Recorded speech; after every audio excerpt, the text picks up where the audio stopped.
Entrevista Matutina. Amigos, bienvenidos a Entrevista Matutina por Venevisión. Aquí estamos como todos los días comenzando la jornada con los puntos de vista de los protagonistas de la vida nacional. Hoy nos acompaña en el estudio Joel Horta Moros, abogado y analista político. Bienvenido, gracias por acompañarnos. Muchísimas gracias, Gregorio, por la oportunidad.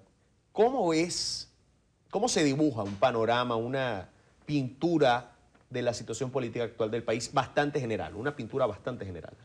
Yo diría que estaríamos viendo un lienzo de Salvador Dalí. Un esquema bastante complejo, bastante interesante por demás, porque tenemos todo por hacer. Hemos visto lo que ha ocurrido en estos últimos días con el tema de la lucha anticorrupción, que debe ser una bandera asumida por todos los venezolanos, porque no hay corrupción buena ni corrupción mala. La corrupción es corrupción, venga de donde venga.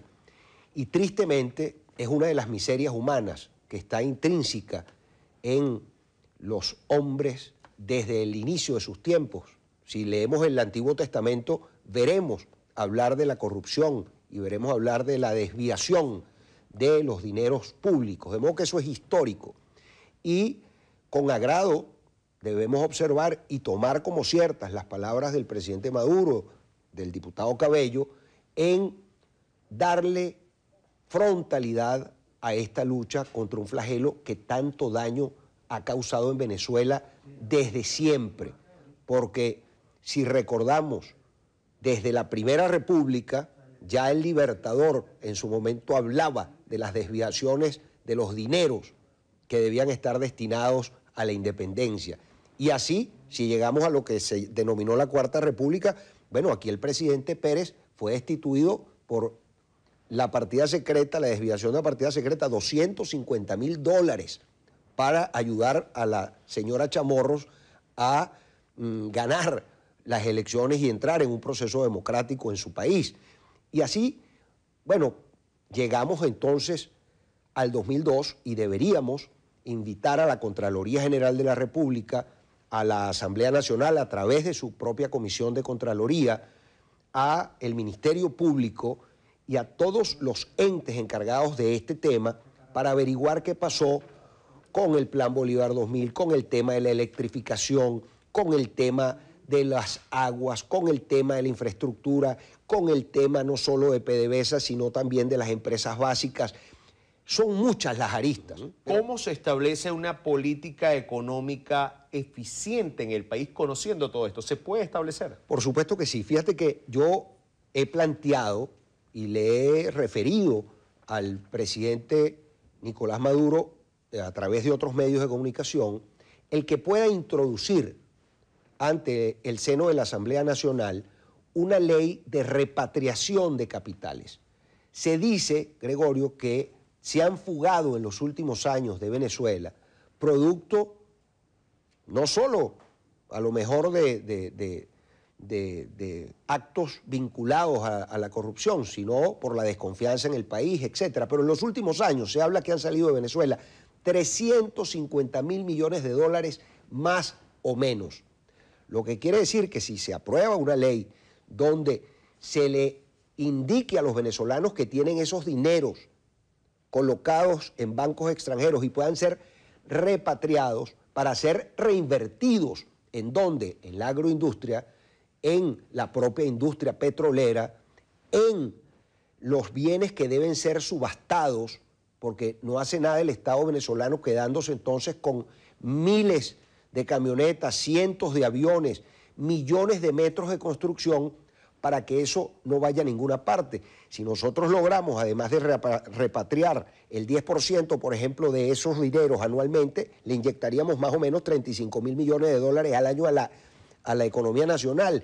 Pero si subastamos todos esos bienes que se calculan en unos miles de millones similares, pudiéramos nosotros entonces hacer que ese dinero sea rescatado para ser inyectado en los salarios, en las pensiones, en los maestros, en los médicos, en fin, en toda la gente que al día de hoy no alcanza cómo satisfacer sus necesidades básicas. El discurso, partiendo de todo esto que ya hemos hablado, por supuesto, ¿Cómo impacta esta situación en el discurso de los candidatos de la primaria de la oposición?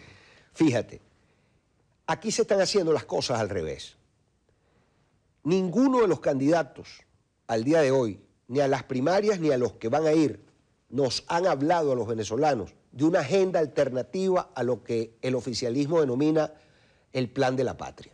Es decir, ¿qué van a hacer con Venezuela de ganar las elecciones en materia turística, en materia petrolera, en materia petroquímica, en materia agroindustrial? ¿Qué van a hacer con el arco minero? ¿Qué van a hacer con el rebaño ganadero? ¿Qué van a hacer con la cantidad de centrales azucareros paralizados? ¿Qué van a hacer con las cientos de empresas del Estado que al día de hoy no funcionan? ¿Qué van a hacer con el tema del Poder Judicial? ¿Qué van a hacer con el tema del Poder Electoral? Es decir, si tú no estableces una agenda donde digas, yo en materia monetaria, por ejemplo, tengo la posibilidad de anclar mi bolívar a las reservas en oro que tenemos y puedo también establecer una cesta de minerales para nosotros cotizar eso en las distintas bolsas como commodities. ¿Qué vamos a hacer para el refinanciamiento de la deuda? ¿Cómo hacemos para negociar los cerca de 60.000 millones de dólares que hay en papeles de PDVSA para poder ser negociados, renegociados y poder entonces los tenedores de ese dinero, que casi todos son norteamericanos, poder reingresar ese dinero a la propia industria para aumentar nuestra producción petrolera y estar sobre los 2-3 millones de barriles en los que estábamos y entonces tener el ingreso necesario para dignificar al venezolano desde el punto de vista salarial, desde el punto de vista de sus servicios, la recuperación del seguro social, la recuperación de los hospitales, de las escuelas. Es decir, antes de elegir un candidato, yo invito a que se puedan sentar a consensuar un plan de país, porque esa primaria, Gregorio, será la primera fase para ir al consenso y lograr un candidato unitario que pueda vencer, que pueda derrotar a Nicolás Maduro Moros, actual presidente, y quien aspirará a la reelección en el 2024. Pido una respuesta breve para la siguiente pregunta, que es de sí o de no, de dos opciones nada más, para pasar a la siguiente pregunta. ¿Primarias o consenso? Consenso. ¿Va a pasar el consenso desde su punto de vista? Estoy convencido que sí. Ahora, viendo todo esto y sin la elaboración o presencia ya de una agenda, como usted lo acaba de mencionar, ¿eso puede desmovilizar al venezolano de participar en las elecciones 2024? Por supuesto, porque estamos otra vez dando palo a ciegas. Es decir, ¿hacia dónde vamos, Gregorio? ¿Hacia dónde vamos, Venezuela? Tenemos que tener una ruta fija, saber qué se piensa de las posibles enmiendas que tenga que hacerse a la Constitución Nacional para poder resolver el tema de la ley de hidrocarburos, por ejemplo, con el tema monetario, porque no tenemos una política monetaria, no tenemos moneda. Hablamos del bolívar digital porque solo sirve a través de una tarjeta de débito para pagar las diferencias cuando te cobran 21 dólares y pagas con un billete de 20 y el otro dólar lo pagas con la tarjeta de débito. Esas son realidades de las que les interesa escuchar a los venezolanos, no la diatriba, no quién es más opositor que otro, no quién es más duro que el otro diciéndole cosas al gobierno, porque además, Gregorio, es importante decirlo, ese candidato posible de la oposición venezolana, unitario, por donde pueda economizar el voto del venezolano para garantizar ese gran descontento que tiene la población con el gobierno actual, pueda ser capitalizada en votos. Pero, por ejemplo, ahorita ninguno de los candidatos que va a las primarias o que no está participando en ellas está hablando del voto joven. Hay 4 millones de nuevos votantes que no están inscritos en el CNE. El CNE tampoco hace ningún esfuerzo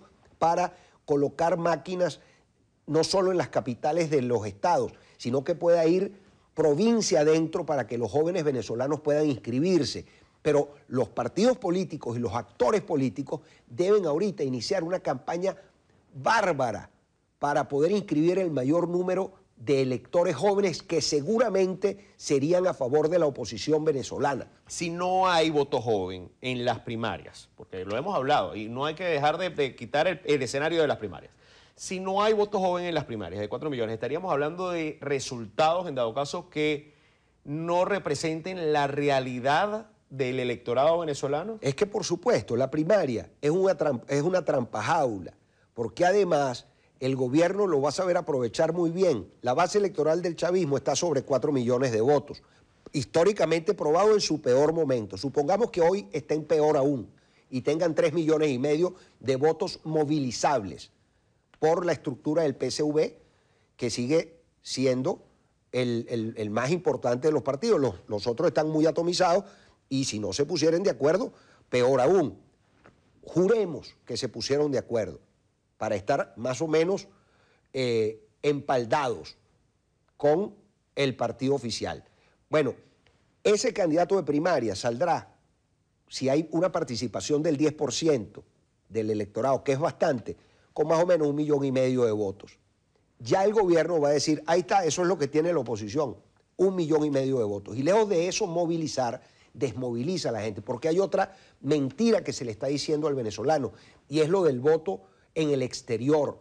Venezuela tiene rota relaciones diplomáticas con los Estados Unidos, por ejemplo, donde tiene un gran número de venezolanos que serían electores si tuviesen los consulados abiertos y si pudieran inscribirse en el REP de ese país.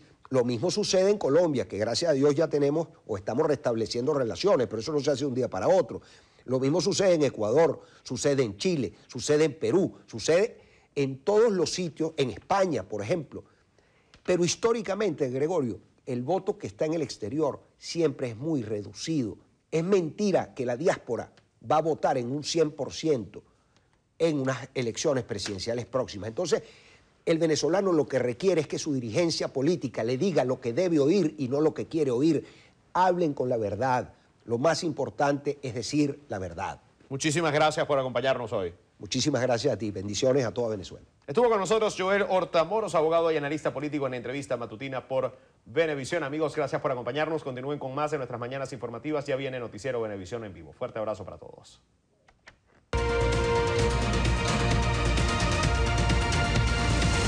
Entrevista matutina.